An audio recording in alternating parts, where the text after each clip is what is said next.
let it go is the mantra. There's a lot of different techniques to do it, depending on who we are, depending on, our characteristics. For example, yagna, well, ritual in general is very, very important. Because when we've been hurt, not the sandwich in the fridge, but we've been hurt on a very, very deep level, we have to get into the deep level to let go. And as you said, the mind says, okay, Johnny, though. But the hurt wasn't in the mind. And that's why it's still there. The mind has said, let it go. But the mind wasn't where the pain came in the first place. And this is why we find that no matter how many times our mind may say, oh, let it go, let it go, let it go, we can't. This is where it's important to get down into the level of the heart. It's important to get down into the level of the subconscious, the unconscious. Because that's where we hold a lot of these things. It's not that I go out and I say, all right, I'm going to interview you all, and the one who seems the most like my mother or father, I will marry you because I've got patterns I need to work through. It doesn't happen like that. It's all unconscious, it's subconscious. We think, I don't want to be with that. That was painful. I need the opposite. But unconsciously, we're recreating it. So we have to get in to the level of the unconscious. And there's a lot of ways to do that. Ritual is very, very powerful. The yagna ceremony is a very, very powerful ritual. Swaha, right? Swaha.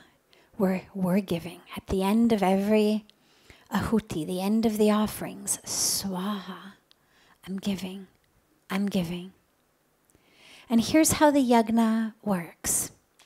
This is why we actually do these ceremonies every night on the banks of Ganga, but also on all of the spiritual retreats, because it's so powerful and everyone has something they need to let go of, or almost everyone. So here's how the yagna works. The actual ahuti, the actual offering, the samagri, the mixture of what we put in the fire, is a mixture of seeds. Well, here's what the symbol of that is. The seed is the ego, okay? And the ego is all of that which thinks I know who I am, that thinks this is my identity, that is carrying all of that. All of what's happened, all of how I've been changed by what happened, my whole victim mentality, that's ego. Okay? But it's unconscious ego, but it's ego. The seed is a symbol of the ego. Now, if you plant a seed in fertile ground, it sprouts. You get a tree. And then it's very, very difficult to uproot a tree.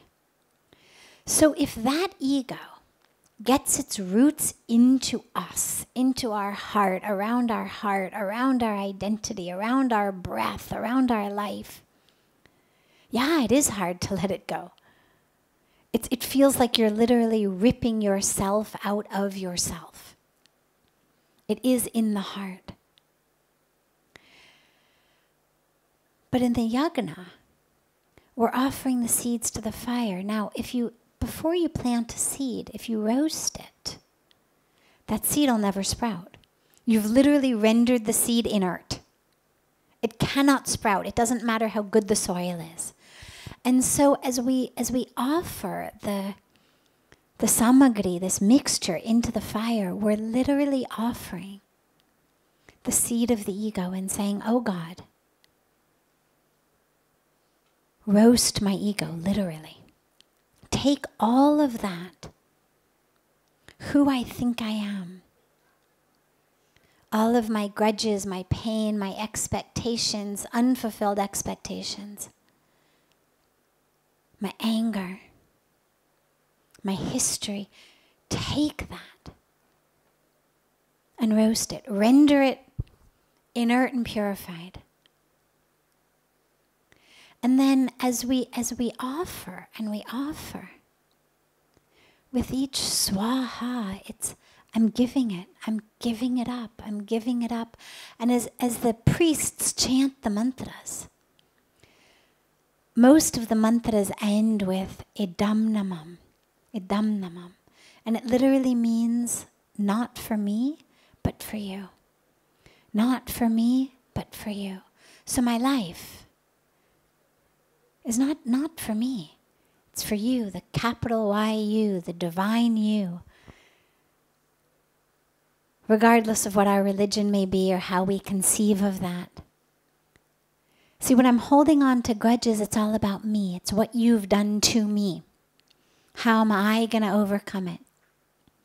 But when I give it and it becomes all about you, then I too am just a tool. My only job is just to keep offering. And when the ghee goes in the fire,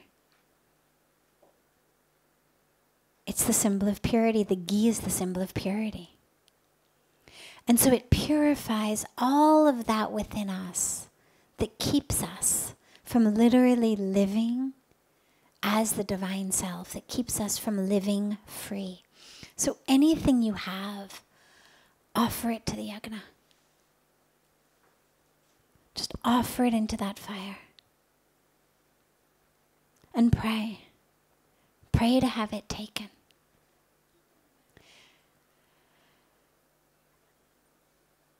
And when the situation arises, when something triggers you, something triggers that you feel like that old pain is coming, see it, look at it, notice it. Ah, that's someone from my past. You know, it's like the guy who bullied you in school. All right, well, 20 years later, chances are you're not going to, punch him in the nose. But you're also not going to say, all right, let's, spend the rest of our lives together. You're going to recognize it, see it, acknowledge it, but not be impacted by it. He may have been your bully of 20 years ago in school, but he's not your bully today. He doesn't have any power over you today because you've moved on from that. And in the same way, when that memory comes, that feeling comes, think about that feeling really as the bully, because that's what it is. Trying to hurt you, trying to make you feel bad, make you feel less, bring you down. That feeling is the bully on the schoolyard.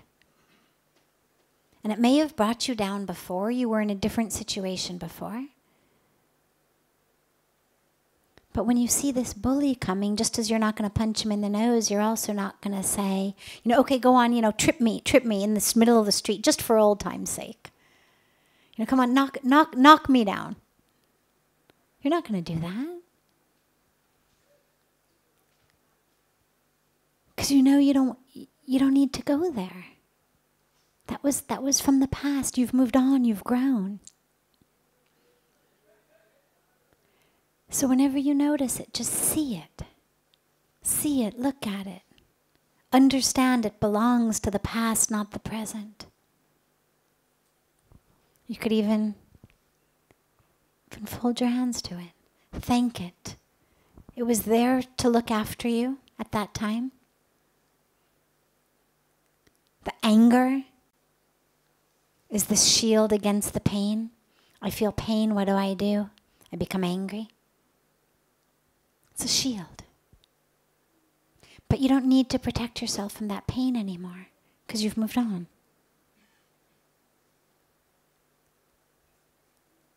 And so use both. Use the ritual to keep letting it go. You're here on the banks of Ganga. Tomorrow, go for Ganga Snan. Even if you've already done it, go again. And when you're having your Ganga bath, It's not just about, oh, clean my skin, or, oh, purify me from lifetimes of what I've done. It's purify me from what I'm holding on to in this life. Because that's what's bringing me down now. Not just what I did in the past, but what I'm holding on to. Let Ganga take that. Really, as you take your dip, feel like Ganga is washing that out of you. Feel it flow down the river. And give it to her. And then be sure to